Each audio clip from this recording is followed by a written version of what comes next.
name is Jason Graves, and I'm the composer for Until Dawn.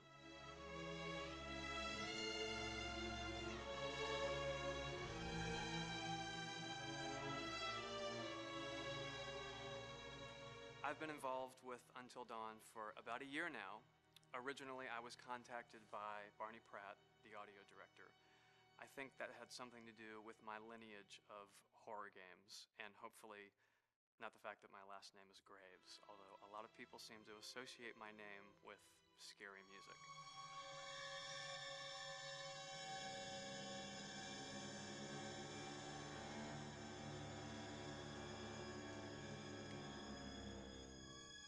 One of the things that was really exciting about working with Barney and the team at Supermassive is they really wanted something unique for the music. They wanted the music to stand out and be a character on its own in the game.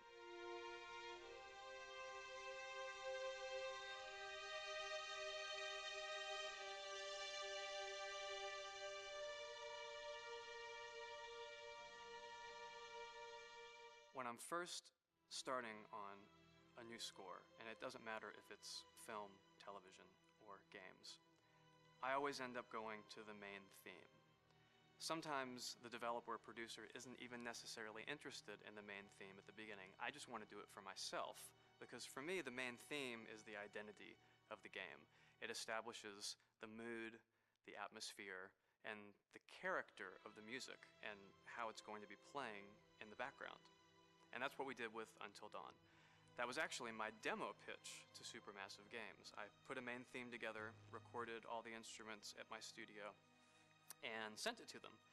And they liked it. We actually ended up recording that exact theme, all the instruments and everything, live here at Ocean Way probably 9 months ago. And that's what we've been using in all the demos for the game, and that's the final version of the theme that is the main theme that you'll hear on the menus and in some key pieces of gameplay.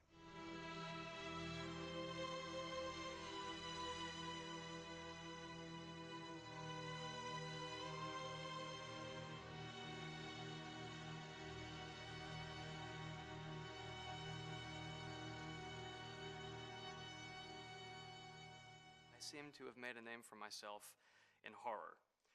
And there's something about scary music, I think it's maybe the lack of rules. That the biggest rule in scary music is there are no rules, so you can do anything you want, and actually if you end up doing things that don't feel like they would work out together, they kind of clash and it ends up being even more effective for scary music.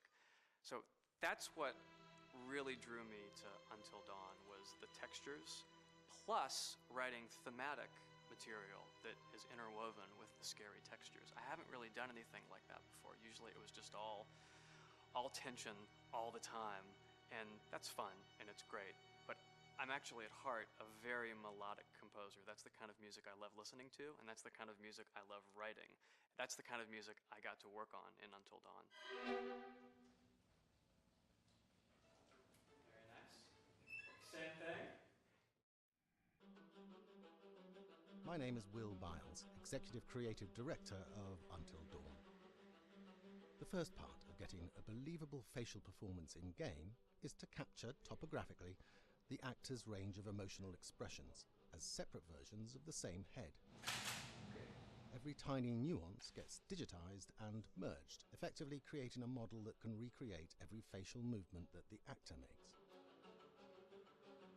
Once the topography has been recorded, the actor's performance itself can be captured by using a predetermined set of marker points, drawn precisely on the face, and a high-def helmet cam, wirelessly linked to capture devices. The camera is the small box where it looks like the microphone should be. Outro Sam. Mark. It records in high def the movement of the dots throughout the performance that will drive the expressions captured earlier. Unlike other systems, this form of capture is far less lossy because there are fewer interpretations between performance captured and performance rendered finally in-game. The audio is also recorded via two separate lavalier mics attached to the helmet.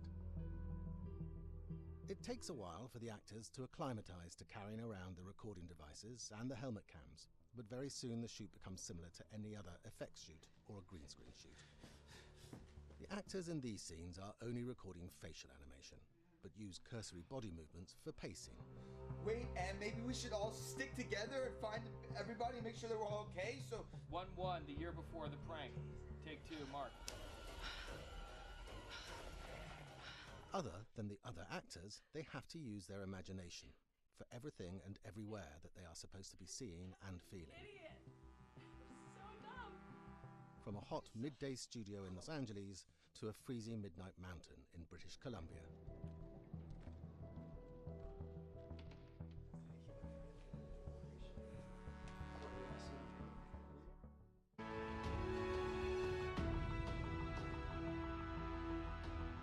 Because Until Dawn has a dynamic, ever-changing story, the facial performances and the body performances are recorded separately with different systems.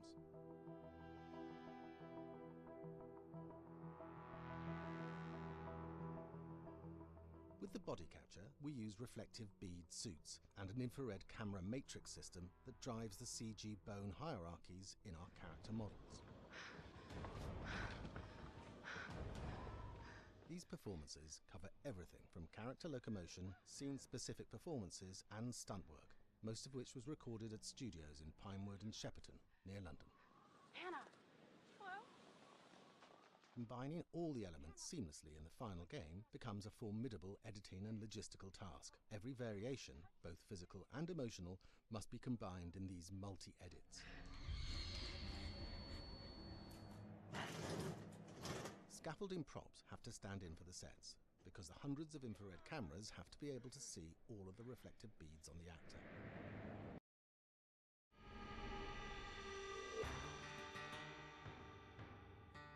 America's North Woods border region.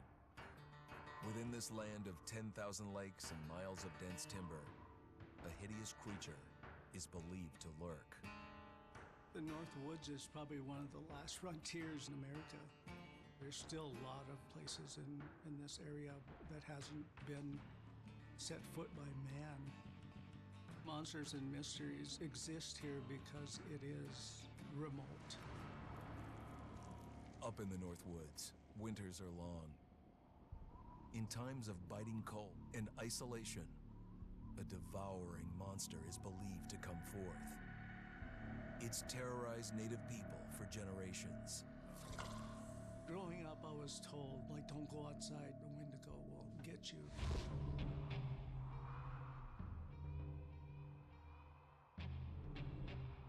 Among the traditions of the northern Algonquin tribes is the Wendigo, a monster that can seize hold of a person to carry out its hunger for human flesh.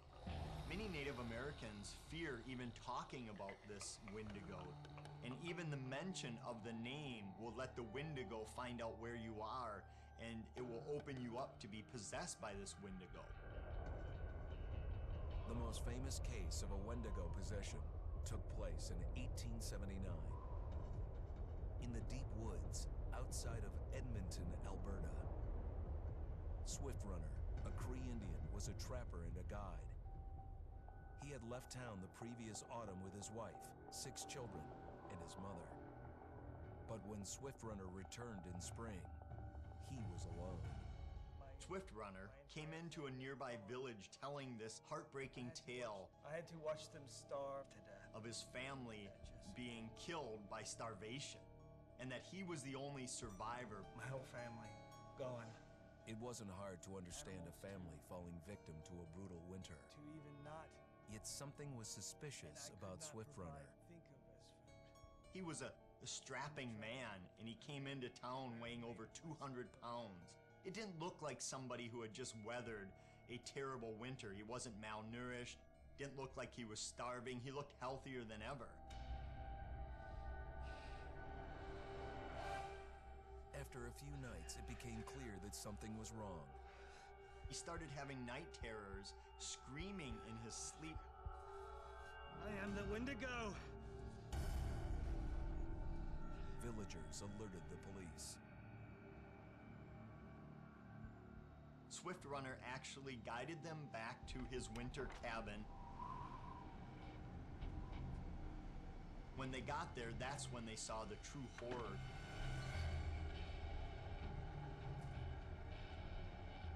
human skulls were scattered around. Many bones, some of which had been snapped in half and the marrow inside had been drained.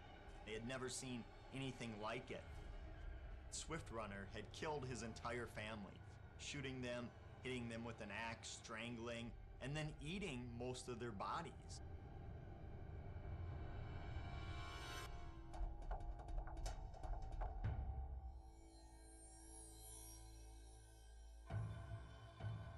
Right up until the moment the noose was on his neck, Swift Runner swore the evil spirit of the Wendigo had possessed him and twisted him into a cannibal killer.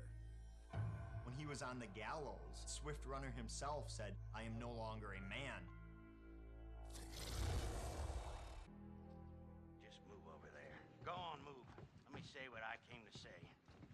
I'm here to tell you what you're up against being back on this mountain. You should never have returned. I don't know why you did after what happened last year. You mean with Hannah and Beth? Yeah, how could you know without being involved? I don't take kindly to you kids coming up here to my mountain. Your mountain.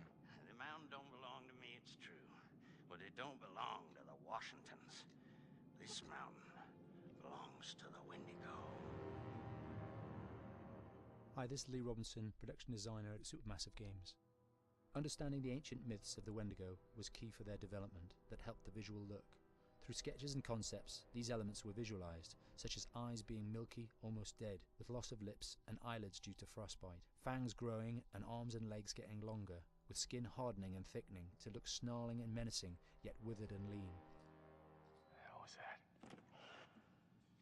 Another fucking piece of Fingers and toenails extending like claws, allowing them to climb effortlessly. We made them look gaunt and weathered, and having ragged remains of clothes they wore. Blood-stained and rotten, with patches of hair still remaining, they retained strong skeletal limbs, which enable them to be agile and quick through the environment. Where are you? My name is Jamie Gallipo, animation director at Supermassive.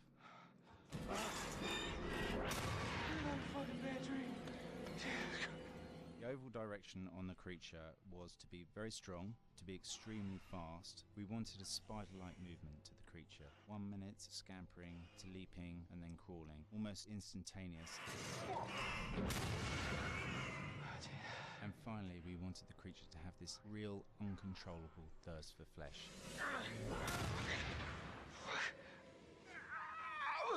From a sound design perspective, the Wendigo is a real challenge. For the main vocalizations of the Wendigo, we used our own vocalizations, various different animals from the exotic to the farmyard, various plugins and processes to gel these sounds together and keep a human resonance behind that voice, telling the backstory of the Wendigo.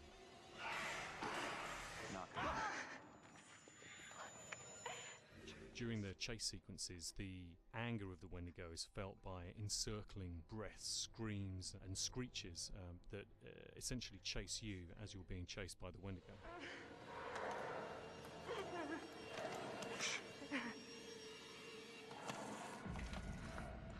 We would layer them up in a multitude of layers, sometimes 15, 20 sounds playing at the same time, to build up the vocalizations for this fearsome creature which is always in attack mode, hyperactive and chasing you throughout the game.